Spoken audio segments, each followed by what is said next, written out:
Hello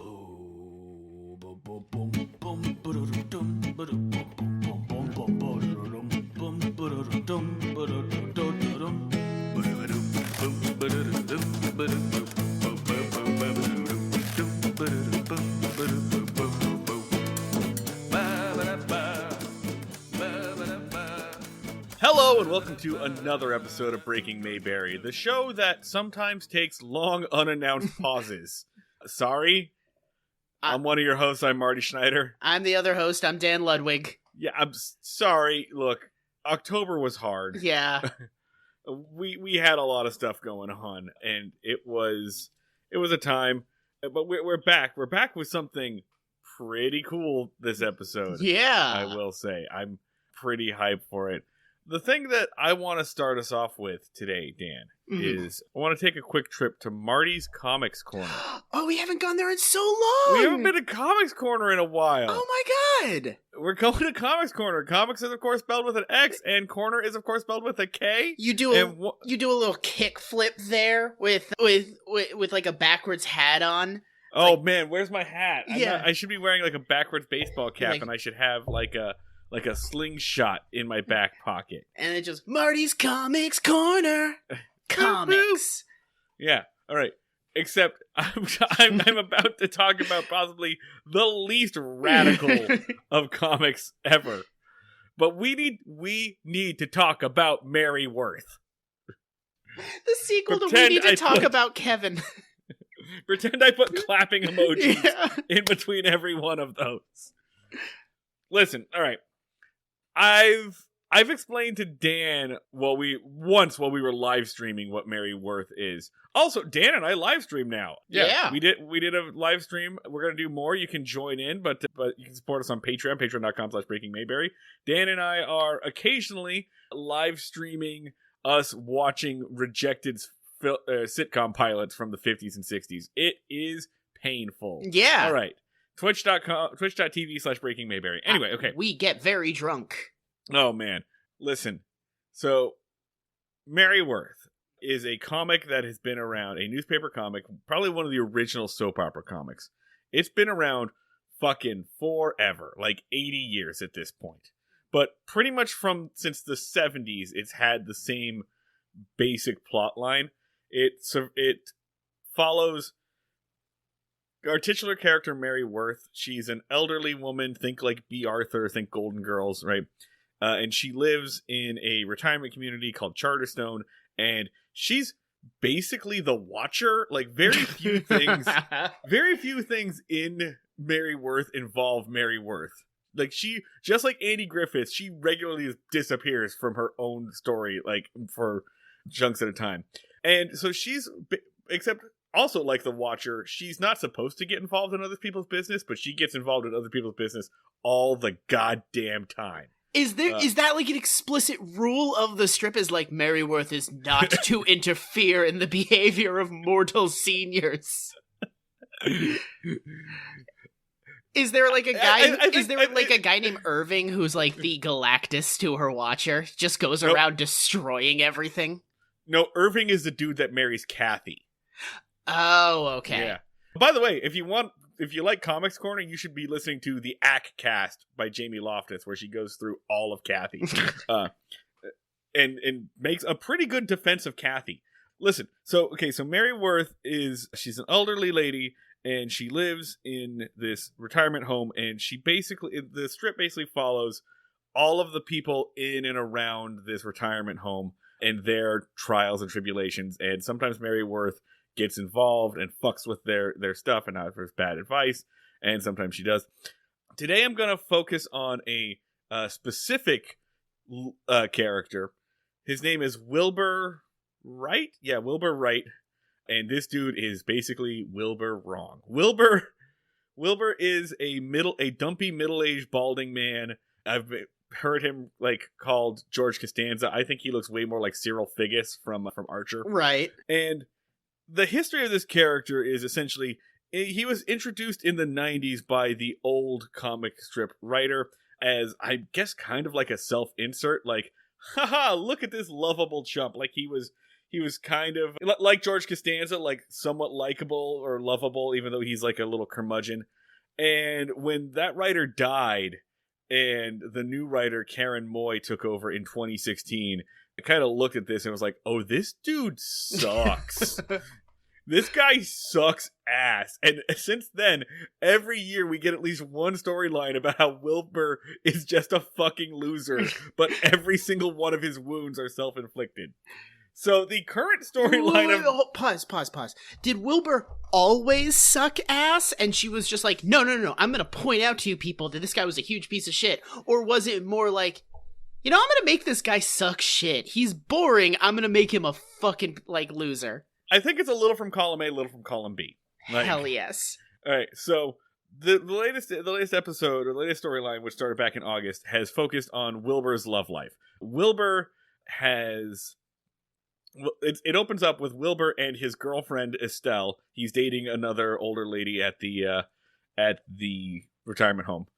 And they are together. They are playing music and singing together because Wilbur has a thing about doing karaoke. And he gets mad because her cat keeps interrupting and mewling at them. Okay. In fact, it's an entire week dedicated to a man getting his ass handed to him by a cat. Wait, he actually fights the cat? He threatens, first off, the dude's a psychopath. He threatens to wring her little kitty neck, as it were. But Jesus! Then he puts her outside of the room. And then later on, he finds out the cat has, peed in his shoe. By the way, they don't live together. This is very clearly, his girlfriend Estelle's house and his cat. So he's just being a fucking dick to this cat for no reason. Why? Because the cat is mewing while he's singing. He literally has a little bit where he goes, meh, no howling while I'm singing, not during my solo. This dude sucks, all right? Okay, so continue. I'm going to save my reactions. So Estelle breaks up with him. Estelle dumps him because he threatens to murder her cat. Because he was threatening to murder her cat, right. He goes to Mary's house, and on the way he runs into, an older man, somehow. These are all old men, but he runs into a grumpy old man, and he's like, oh no, here comes that grumpy old man. And the grumpy old man goes, hey Wilbur, what's up? How's it going? Aren't you having a great day? Look at my beautiful wiener dog. He got a new dog. There was a whole fucking storyline about this old man getting a dog, dude. Right. It went for months. Wilbur then decides to fucking adopt a dog on his own because he thinks that the dog will make him a better person, and also dogs are chick magnets. Right. Does he explicitly say that out loud? Multiple times. Nice. In the Monday strip, in the Sunday recap that tells everything, right? He goes to the fucking animal shelter. He tells the woman. I just imagine, I'm gonna open up the newspaper, have a cup of coffee. What's going on? And Wilbur just looks you dead in the eye and goes I'm gonna use a dog to get a bunch of pussy. That's exactly what happens. Good dude. morning, old man. That's exactly what happens. I threw these in the chat so that you can look at this as well while I'm describing this to you. He adopts a French bulldog. By the way, in this universe, apparently, you can just walk into a adoption spot, a animal shelter, straight up say, hey, I want a dog to get my dick wet, and they'll just let you go with it. Yeah.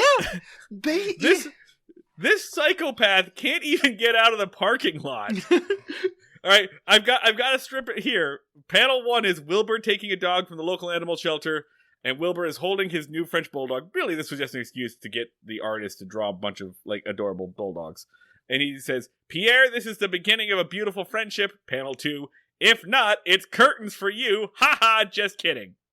Do you have that panel that I can look at real fast? Just scroll down in that Twitter thread I gave you, my dude. Oh, Jesus Christ. Oh, you did a whole thing. So, Wilbur gets the dog thing actually works. Wilbur gets a date, and he immediately blows this date because he keeps spending his entire fucking date talking about Estelle, and finally it ends with him calling her by his ex's name. Oh, God. Meanwhile, so Wilbur gets dumped again. Meanwhile, Estelle goes out, takes her cat to a veterinarian. The veterinarian is hot and younger, and they go out on a date.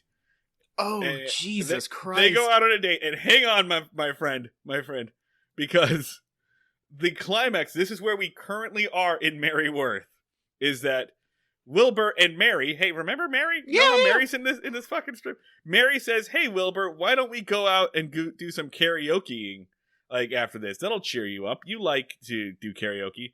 Next panel. Meanwhile, as Estelle and Libby's vet have dinner, that's one of my favorite things. Would you be interested in going to karaoke after dinner? So what is currently happening this week? Oh, Jesus, is they all go to karaoke together? They all go to karaoke together.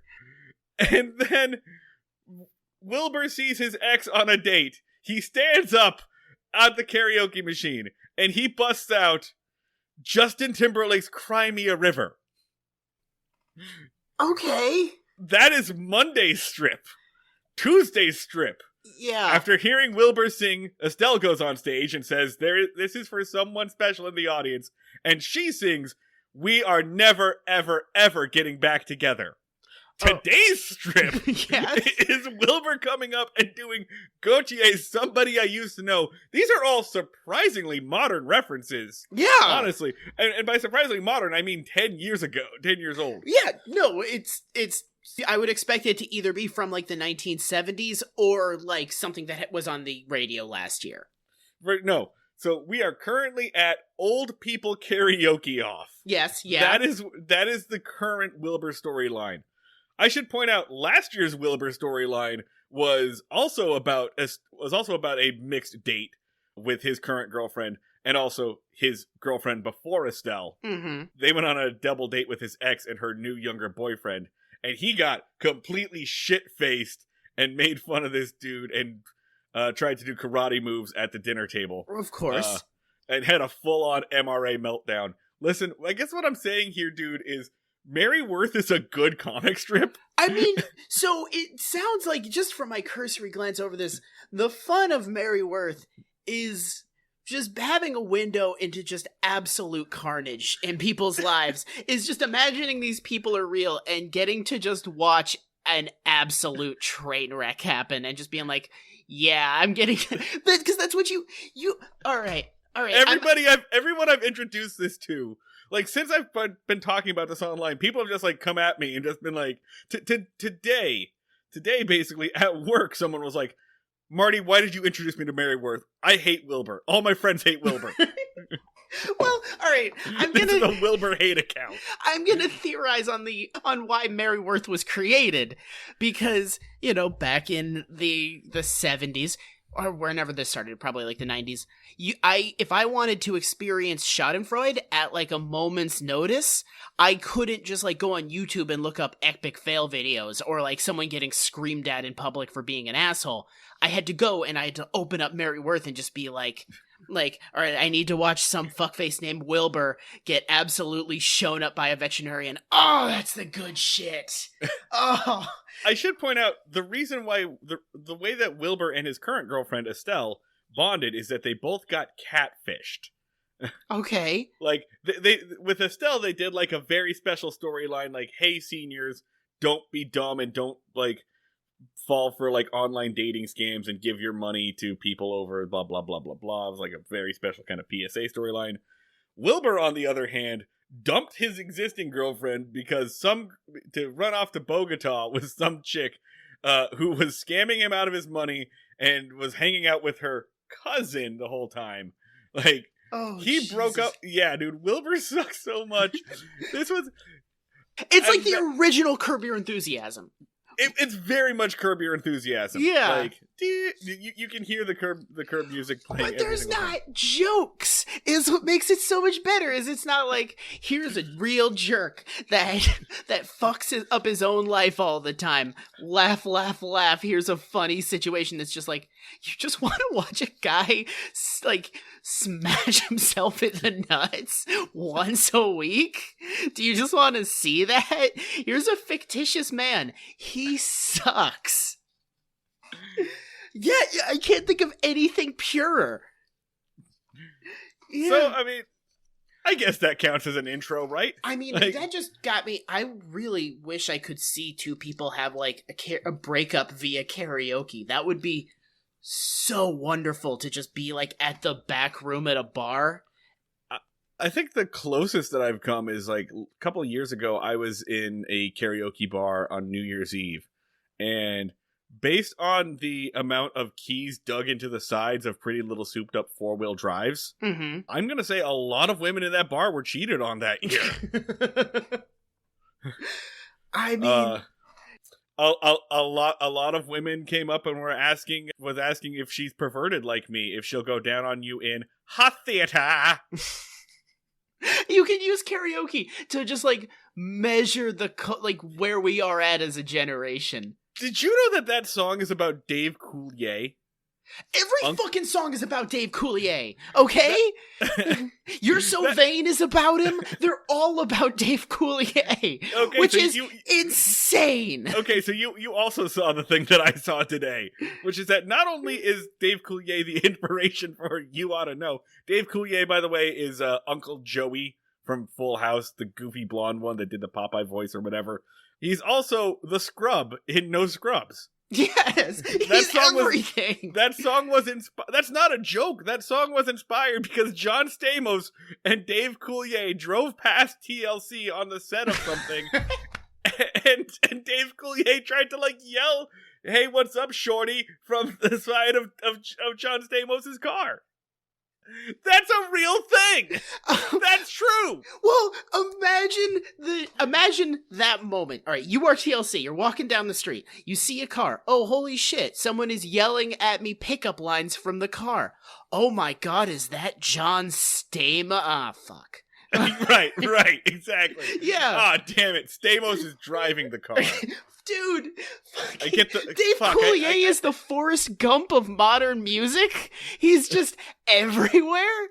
I get the one that's not a Beach Boy. Ah, fuck. Yeah. Fucking, like, you look in the background of, like, any, like, making of video, and there's just Dave Coulier in there being horny. Like Dave Coulier was the bitch that did not have Rihanna's money.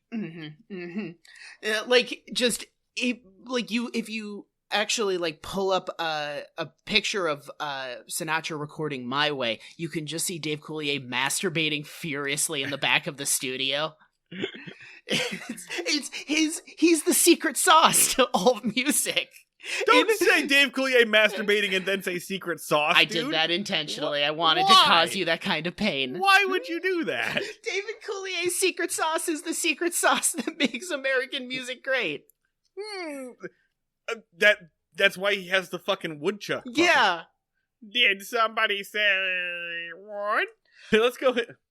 Let's get into today's episode.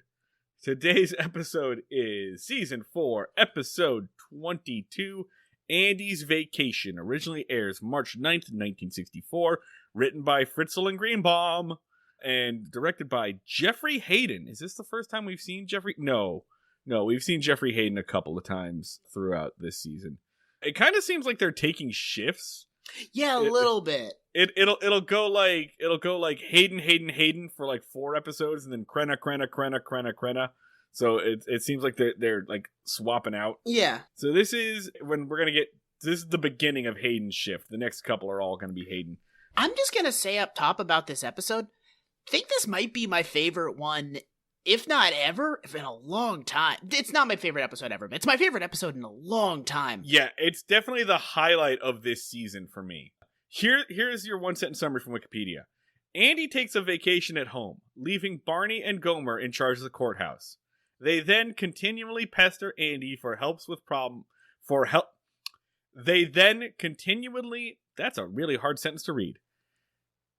Andy takes a vacation at home, leaving Barney and Gomer in charge of the courthouse. They then continually pester Andy for help with problems that arise. Thank you, Wikipedia, for not spoiling the good part this time. Yeah. All right. Hell yeah. So, yeah, that's the beginning of what happens, essentially.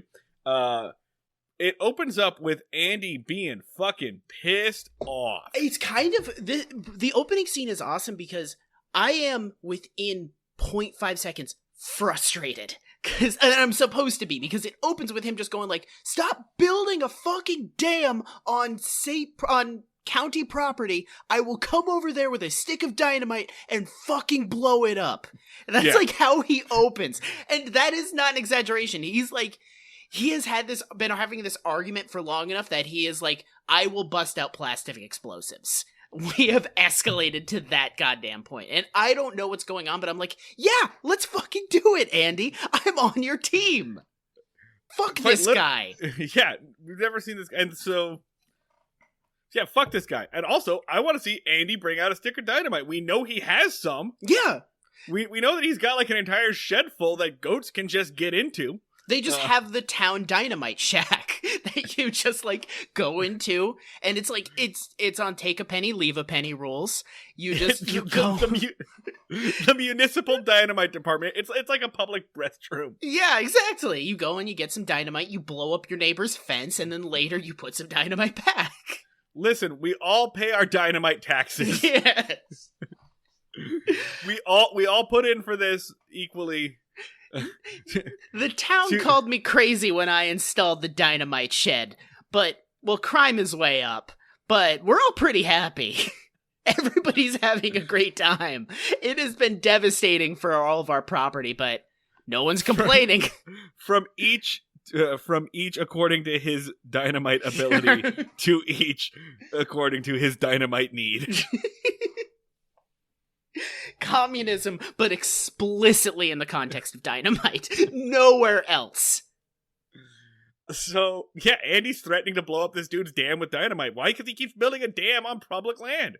Like, he's literally hoarding water. He's a goddamn Mad Max villain. He explicitly says, like, get those sticks and those rocks out of there. So he's not even building a good dam. He's building the dams I used to make when I was 14 and frustrated with my life. Be like, I'm gonna go to the fucking river. I'm gonna put a bunch of sticks in there. You might think that this is going to come up again. It's not. This is not the plot of the episode at all.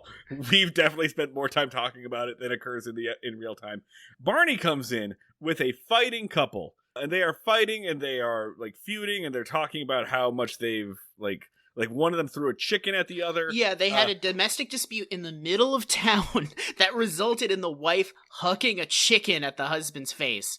And this is one of the moments where I was like, we've seen this episode already, haven't we? Have we done this before? Because we've definitely seen the, like, farming couple beating up each other and Andy being like, this ain't my problem. Well, the previous time it was, there's a couple and they're beating the shit out of each other in the middle of town all the time. And they were like, all right, we need to try to address this and fix the situation. Fuck, this is hard. I hate it. And now he's just like, hey, we made a law against this. Give me $10.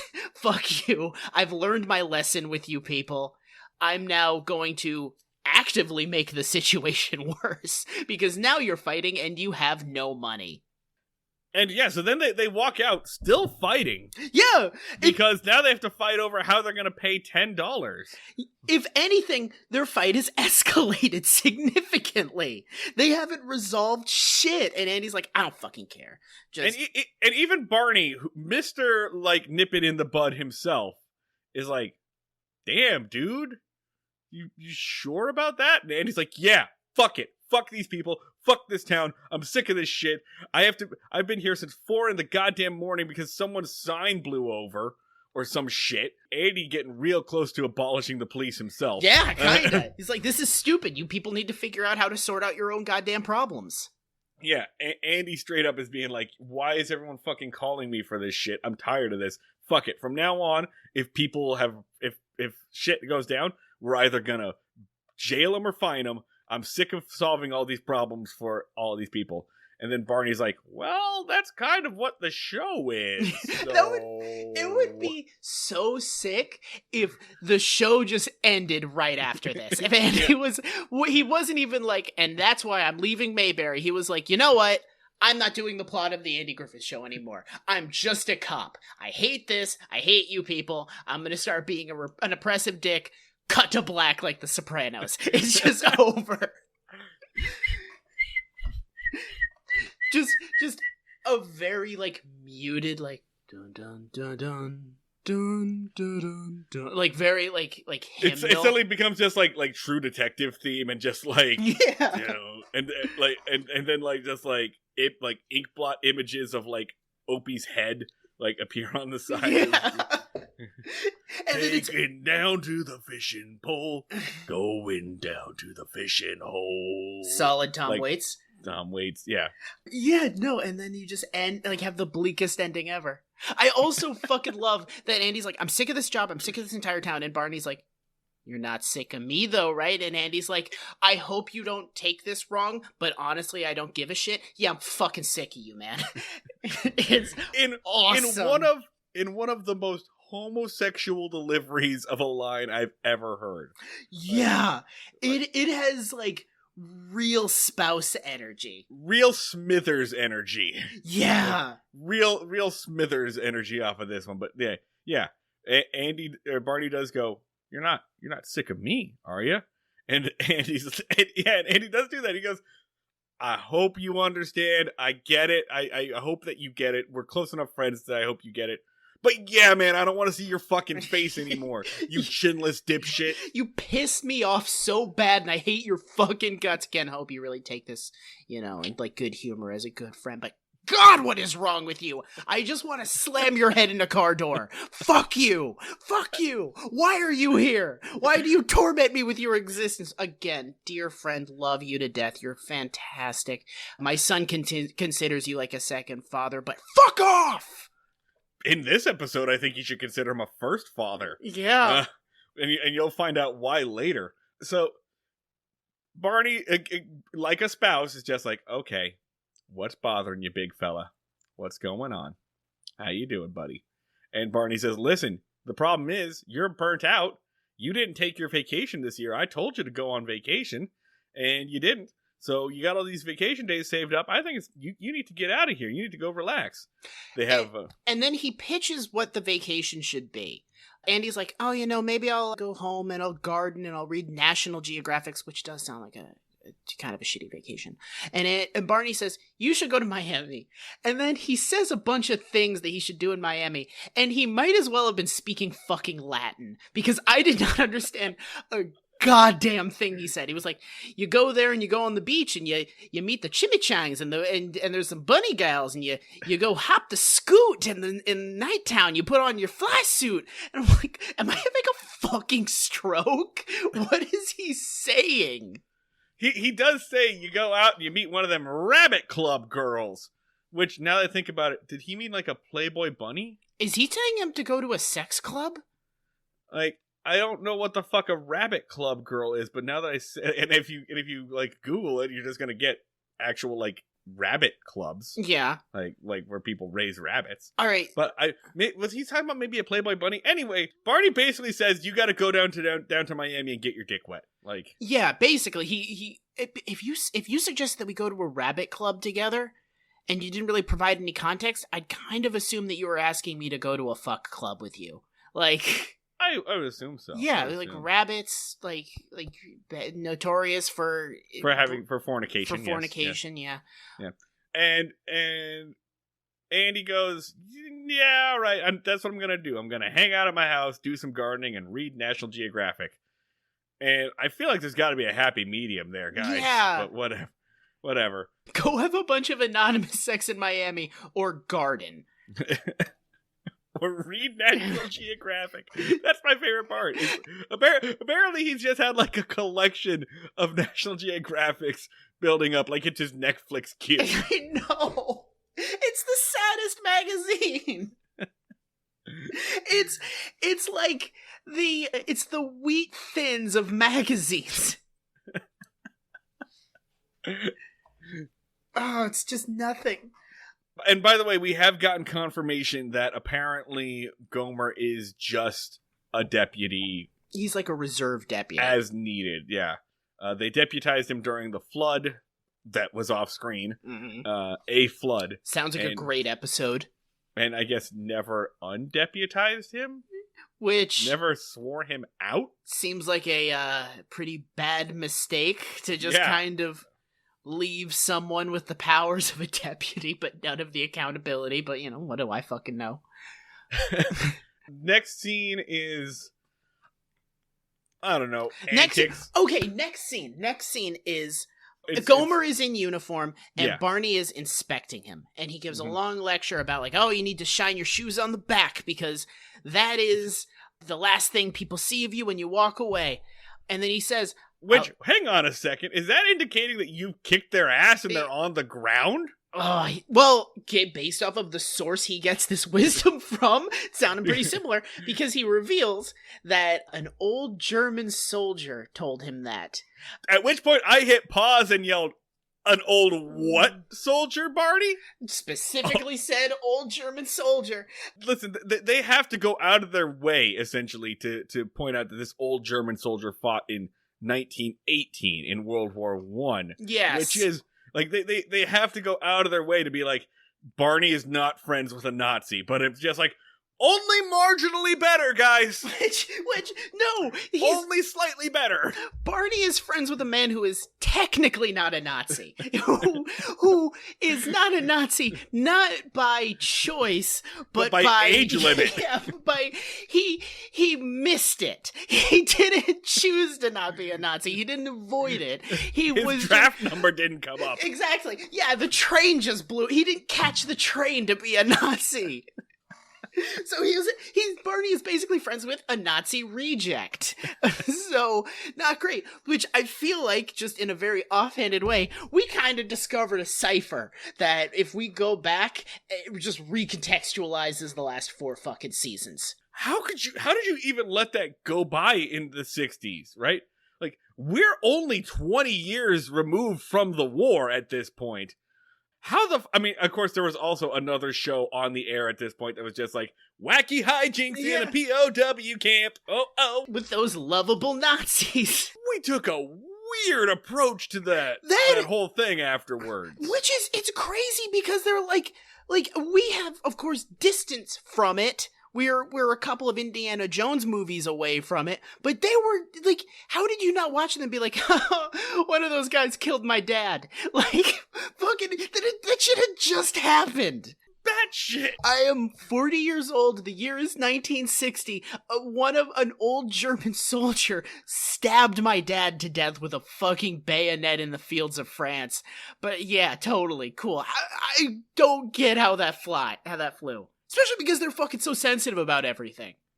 I'm stunned at this. But yeah, so they just let that line fly. Like, yeah, I got this advice from an old German soldier. You got to shine the back of your shoes.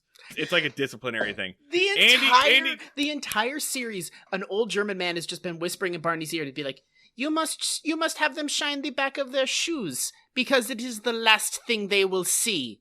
You mean like while they're walking away? Yes. Yeah, yes. That is enough lessons, young man. You go now. So Andy comes in, and the scene basically plays out like Andy's like, yeah, dude, what the hell? Why'd you call me down? And Barney's like, check out your new deputy. And Andy's like, your deputy's not wearing a new badge, so the fuck? But Gomer, put your badge on. They do the thing where Barney talks about how high and proud he is, and he's like, I'll get this whipped into shape. Gomer apologizes for the shoe thing. Andy goes, the fuck are you talking about, man? Barney pulls him over and says, listen, don't undermine my authority.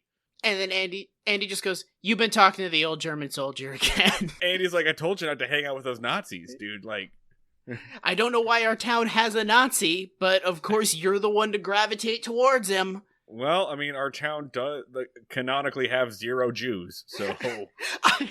I told you...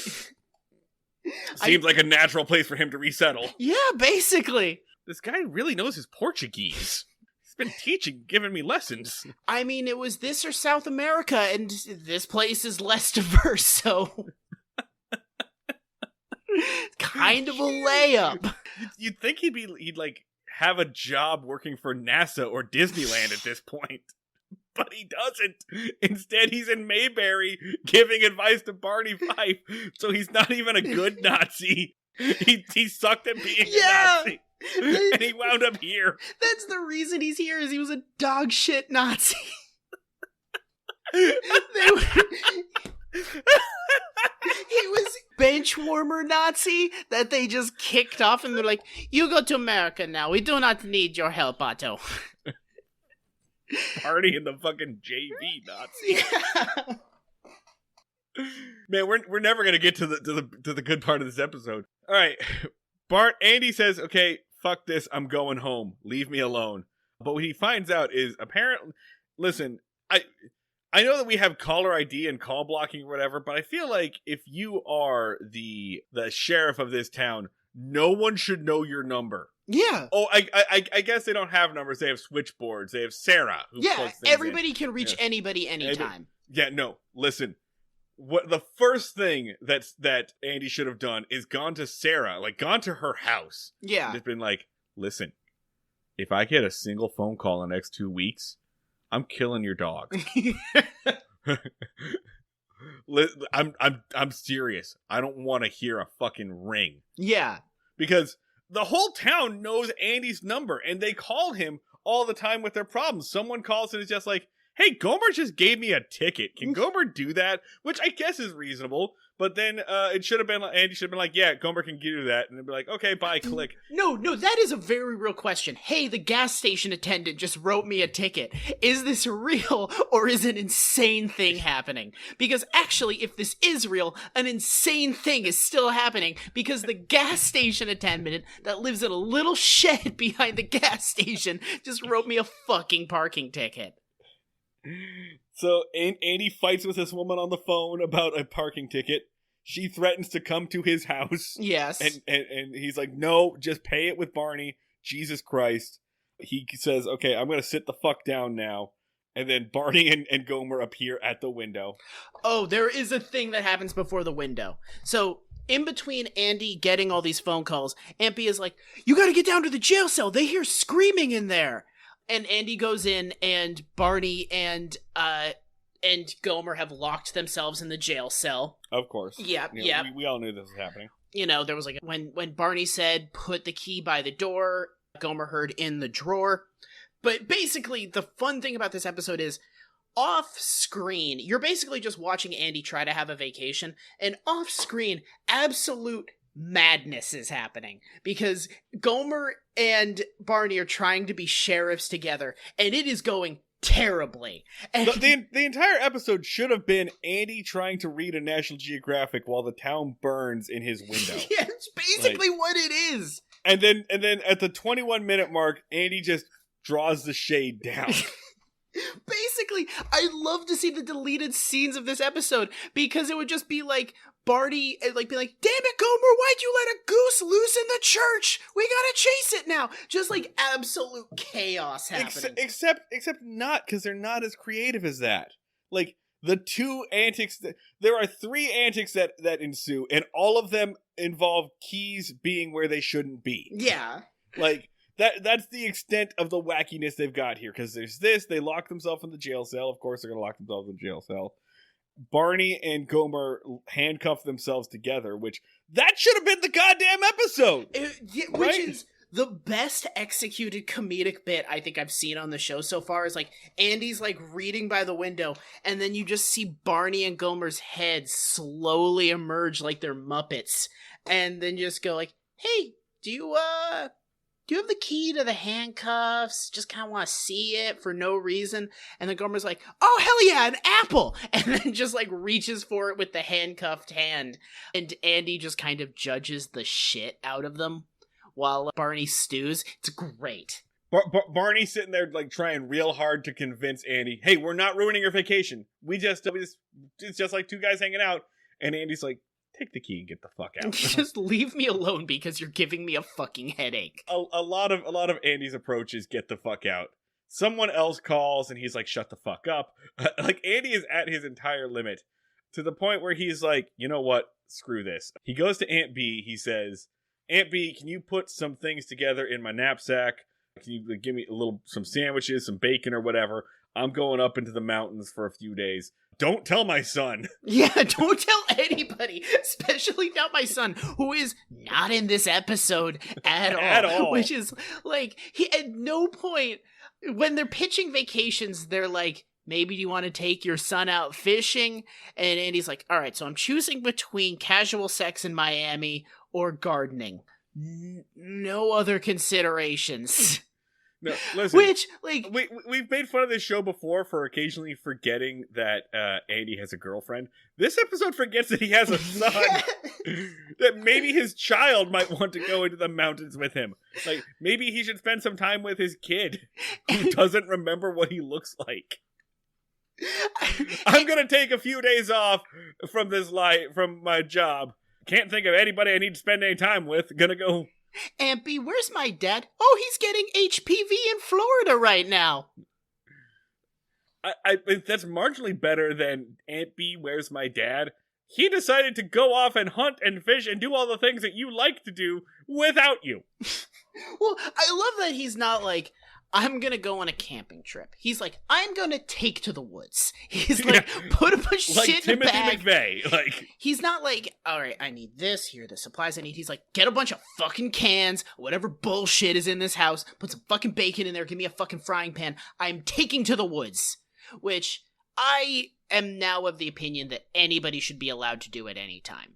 Sure. Yeah, I think it shouldn't count as vacation days, but specifically, you're not allowed to go on a camping trip. You can't, like, drive somewhere. You have to literally put a bunch of shit in a bag and walk into the woods. As long as you need. Every job should come with hobo insurance. Mm-hmm. Hobo benefits. Like, yes.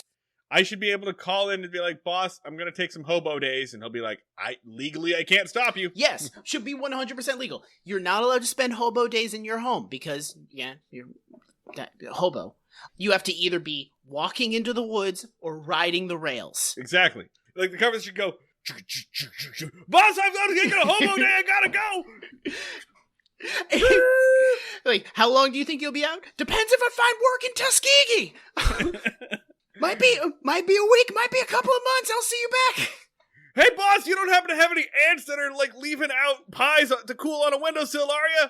Okay, just thought I'd ask. Bye. Click. Hey, boss, as you know, I'm on a hobo break. Just a quick question. Do you remember what the circle with a cross through it means? Does that mean free pie, or does that mean we'll be shot? Appreciate you being helpful in this time. Everybody should get hobo vacation. I think that's a thing. You get to just take to the woods. But it has to be the shirt on your back, whatever shit you can throw into a pillowcase in 20 minutes, and that's it. Hobo vacation sounds a lot like running from the cops. Hobo vacation sounds like a great Fleet Foxes album. So Andy takes to the woods. He flees in the night from the harsh realities of his life. And as that's happening... It seems like Andy's trying to duck out on child support. Like, I ain't gonna lie. Yeah. I mean, maybe not to the extent that, like, low tax was, but I'm keeping that one in. All right, are we moving briskly past it, or do you want to talk about it? Nope. Moving briskly past it. If the ones who get it, get it. If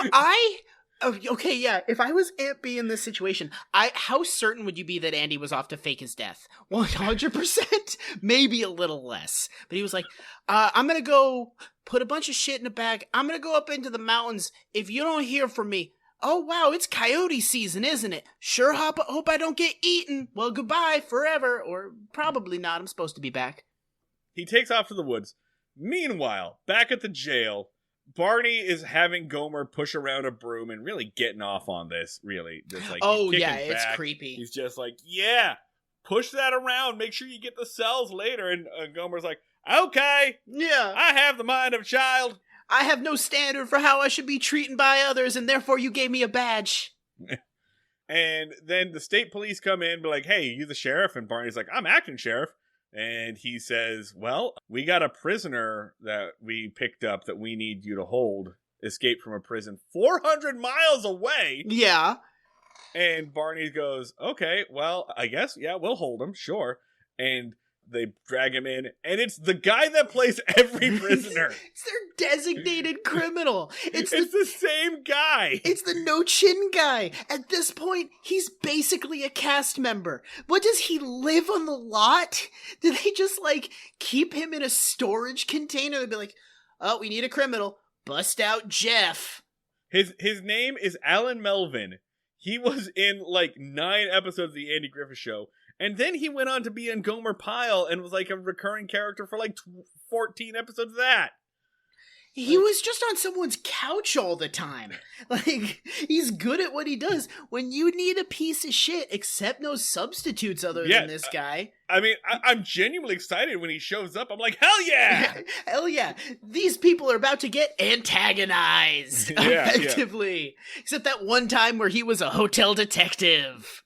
That's right, he was Best Western Hotel Detective. He was Best Western Hotel Detective. Only time he's been anything other than a huge piece of shit. He's normally a criminal. One time he was just a very mean farmer. Listen.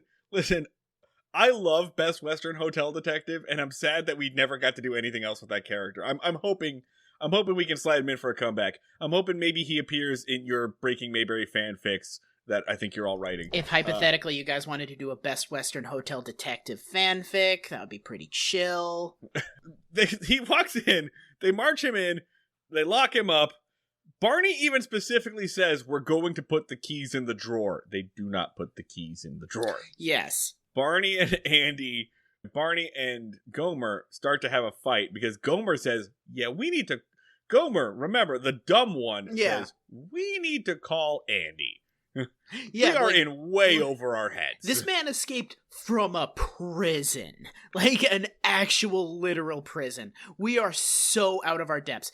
I handcuffed myself to you like 20 minutes ago. So while they're fighting over that, of course, like this dude is in the jail for about 20 seconds. Best jailbreak I've ever seen. It's such a good bit. He takes the keys off the wall. He unlocks it. He puts the keys back, and he casually walks out of the jail. Not a brisk walk, not like he doesn't tiptoe. He just I am on my way to the bank. He does a slight sneak, like when I'm trying to eat some cookies and I don't want Sarah to know that I'm eating cookies. 100%.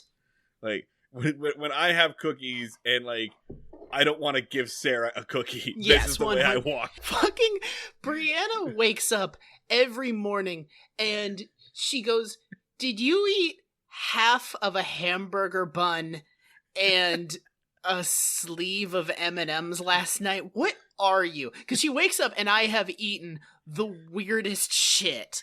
And I'm like, and my explanation is, that's Midnight Dan, who is a completely different human being. Some would say not really a human being, because he's basically just Slimer. I will literally just walk in to the kitchen, have open up the Triscuit box, eat 2 Triscuits, walk around the couch of my living room eating the Triscuits, look out the window for 3 seconds, then go back and get 2 more Triscuits, and I will do that for 17 minutes in a row.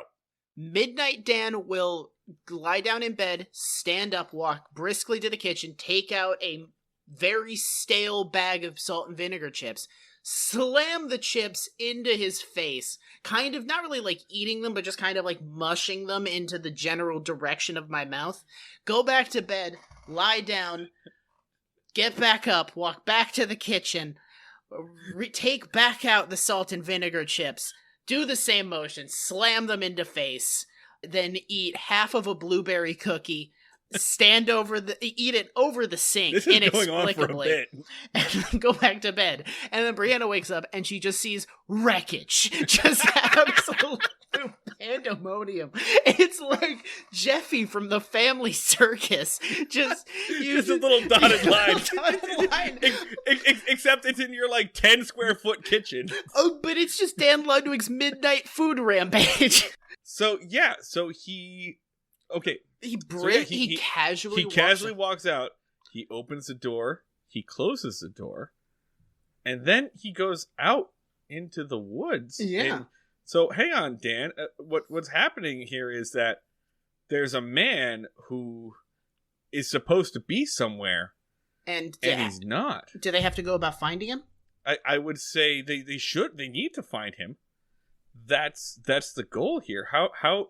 I think they would have to hunt the man. I think so. Like, if we're just going through synonyms, right? Yeah. Find, seek, Manhunt. Yeah, they would have Manhunt! Manhunt! Manhunt! We got one, baby! Manhunt 3, motherfuckers! Yeah, Surprise! What's up? You thought this was an episode about a vacation?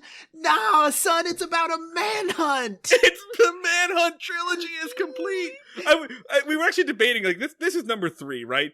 There was Manhunt 2, there was Woman Hunt, which is kind of like an Ocean's 8 kind of job. Yeah, kind of. And this is, I think, like the 3rd installment of the Manhunt series, of the Manhunt franchise. It's Manhunt time, guys! Manhunt! Manhunt!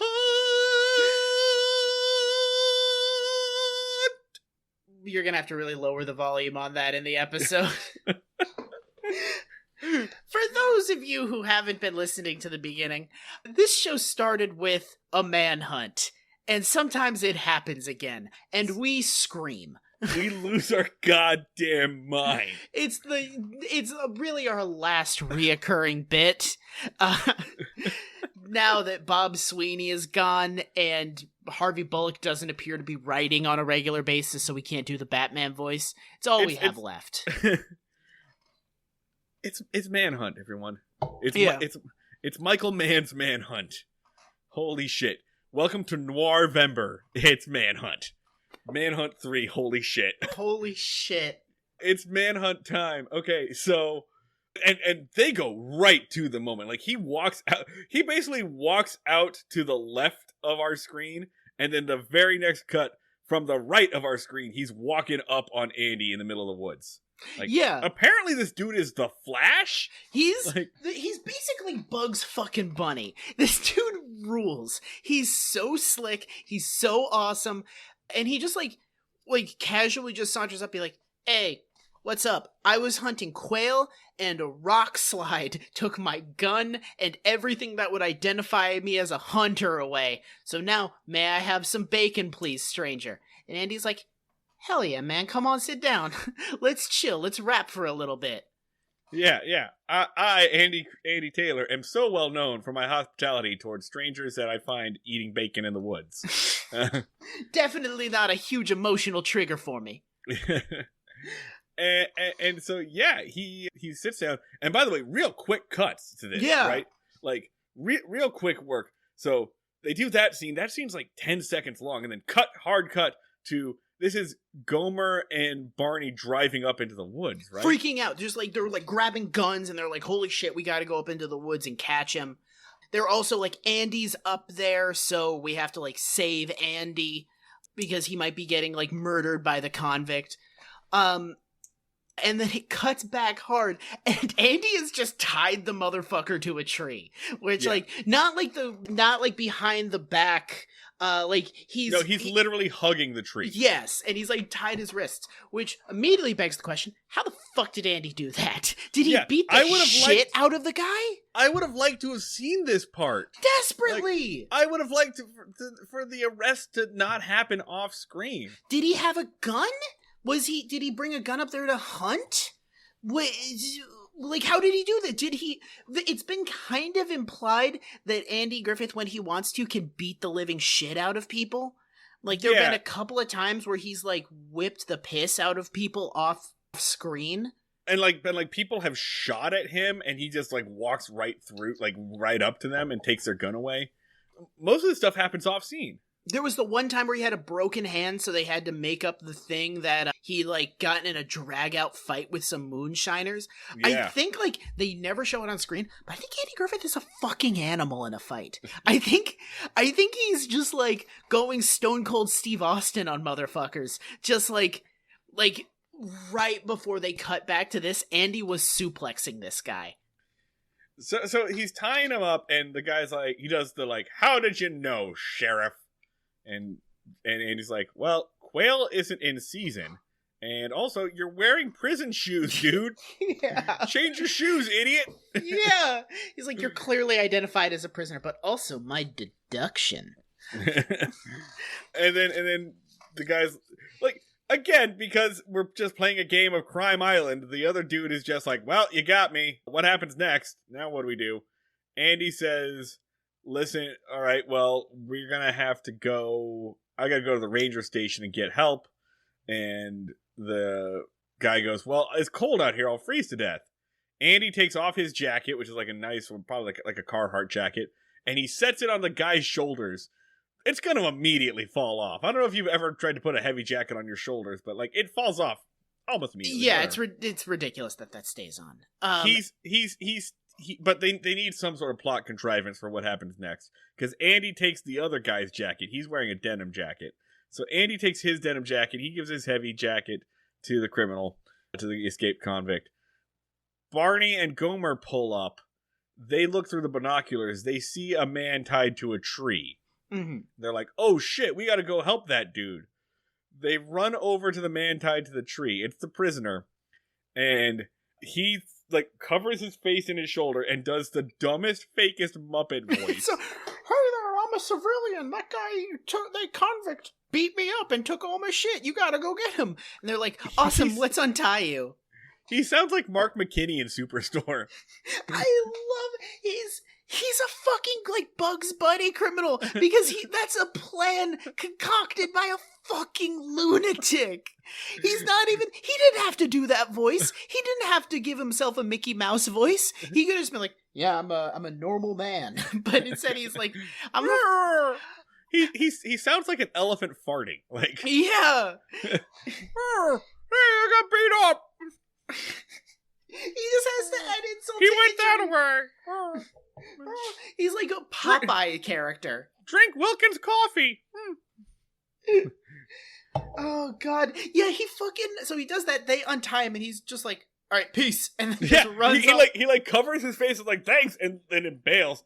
And our master cops are like, hey, wait a second. They were like, why is that guy in such a fucking hurry? They're like, this is twice he's gotten away from these guys by just going, okay, peace out. Yeah. Later.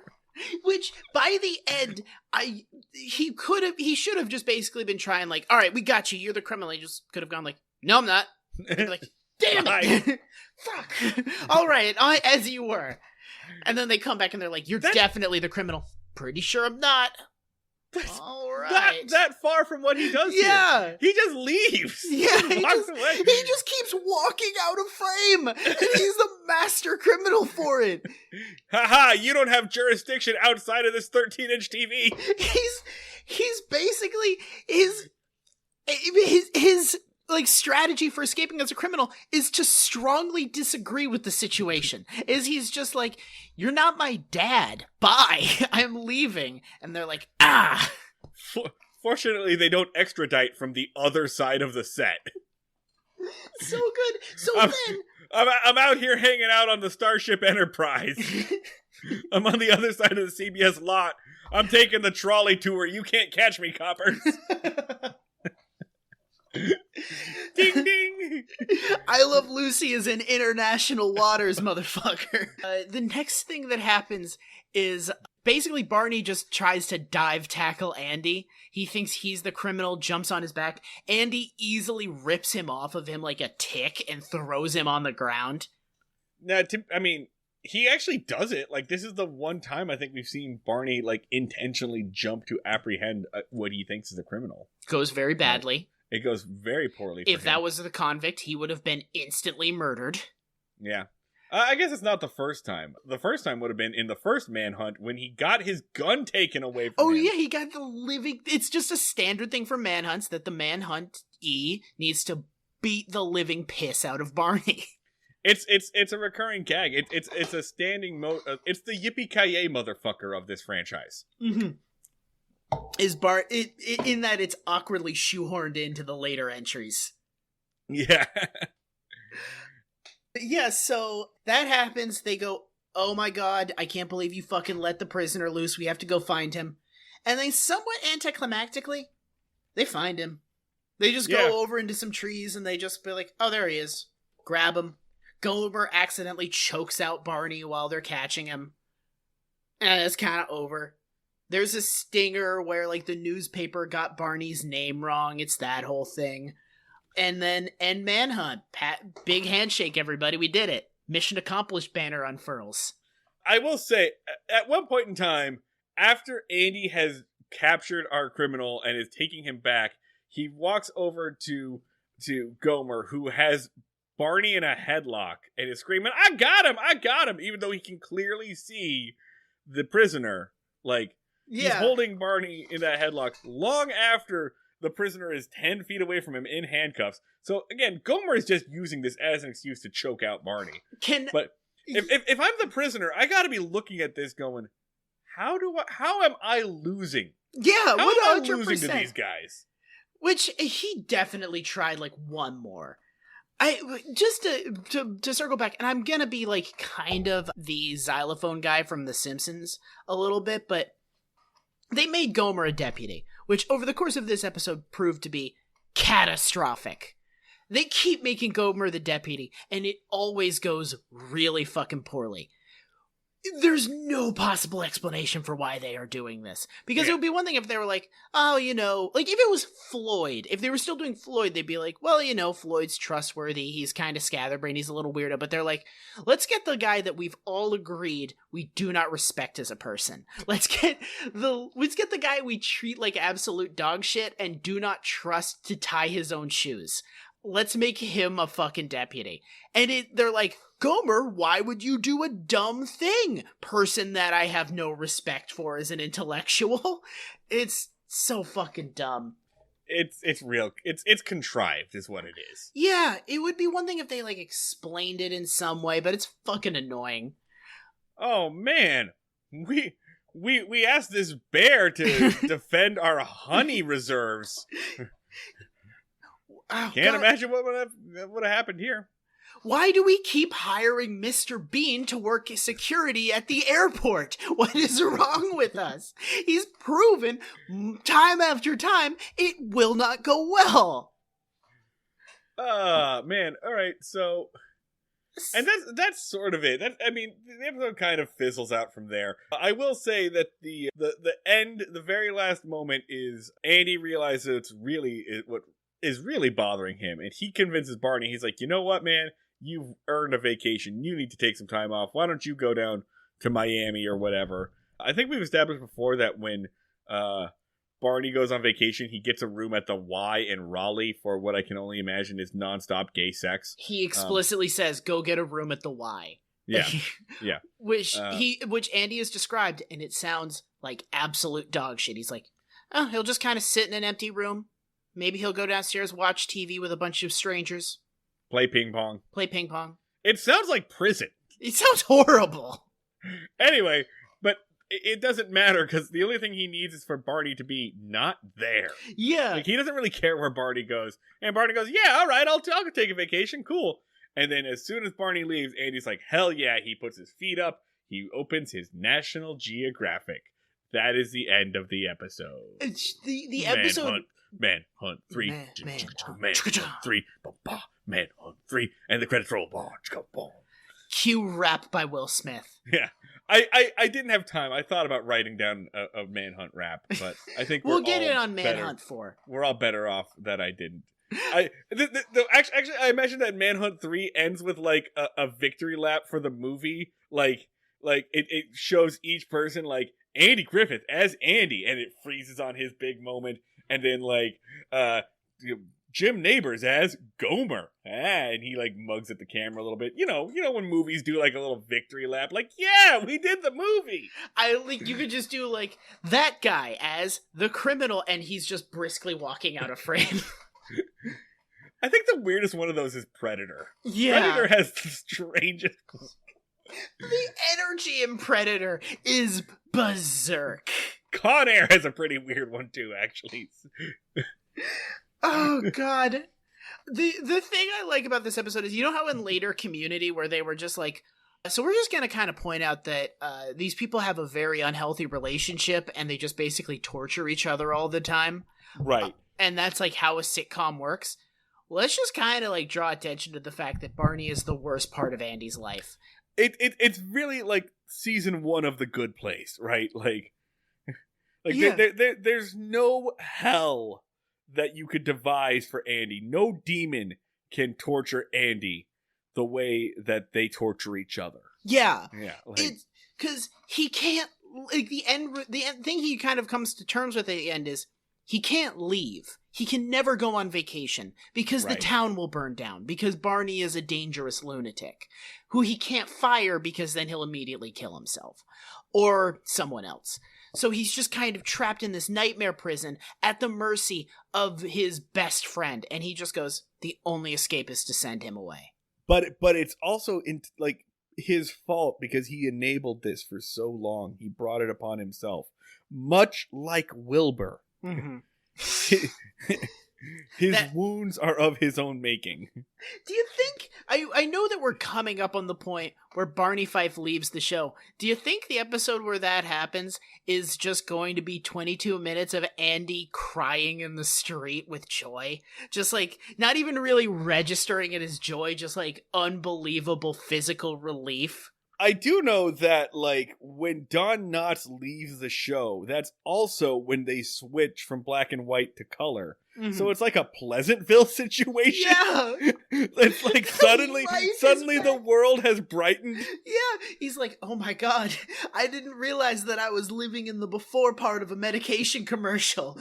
Holy shit. There's, like, my son, you have red hair. I forgot. The oppressive cloud of Barney has been lifted. He's gone. Ratings?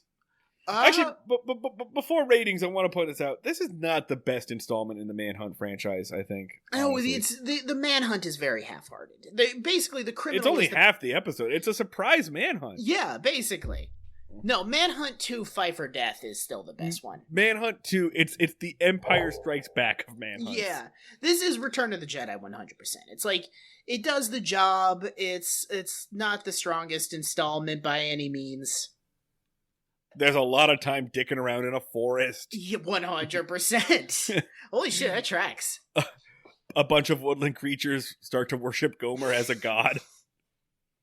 Oh yeah, we glossed over that part. A group of woodchucks just kind of take Gomer. Oh, fuck. Yeah, so I think Andy Meter, I'm gonna say fucking 10. I don't know if I give it a 10, but I'm gonna say 8. Yeah. It's a good episode. I liked it a lot.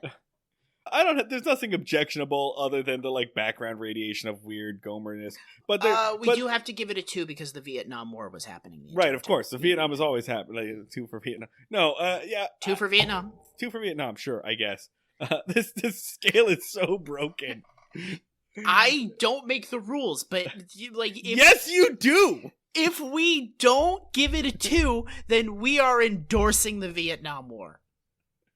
Okay, that sounds like a rule you just made. You just made that rule. Which I'm not...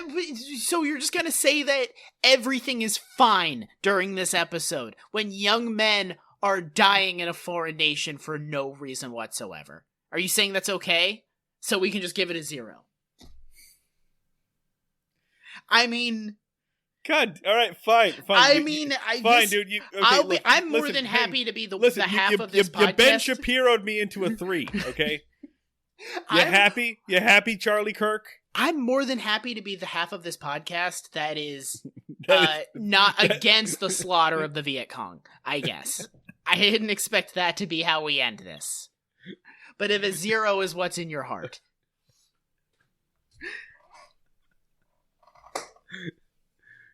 I think just to come down on it, the official stance of Breaking Mayberry on the Vietnam War is that it was bad. Yeah, not fans. Not a good thing. We're really coming out against it. And basically all wars, actually, except for the one with the Nazis. That one needed to happen. Yeah, all good there. Yeah. Yeah. Thumbs down unless there's Nazis in there, in which case it will be reviewed on a case-by-case basis. That's taking a hard stance here. That's the Breaking Mayberry endorsement. Yeah. It's like stance, official statement. I think that's a good blanket statement that's going to cover us against all blowback. Jesus Christ. Okay. We're done with this episode. Mercifully. Yeah, this episode was good. Check it out. Whatever. I don't care. As always, on the internet, you can get it. I am Schneid Remarks. It's SCHNEID Remarks. And Dan was smart and deleted his Twitter. On On Twitter, we are at Break Mayberry. Facebook.com, no, not Facebook.com/Breaking Mayberry. Facebook, we have the new Facebook group Breaking Mayberry fans. Log on, check us out, answer a few questions so that we know you're not a psychopath, and come hang out with us in a closed Facebook group. Facebook.com or Facebook Breaking Mayberry fans.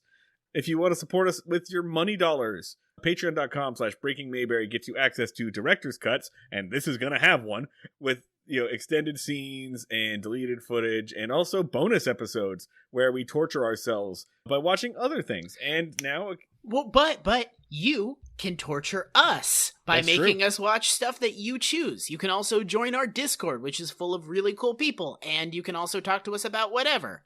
I'm about to start talking to someone on there about Yakuza 0. What do you mean about to? You've been talking to them this entire time. Oh, I have not even begun to talk about Yakuza 0. Alrighty. Okay, so folks, that's what y'all got to look forward to. Thank you for tuning in. Thanks for having some patience with us. We'll see you all down at the fishing hole.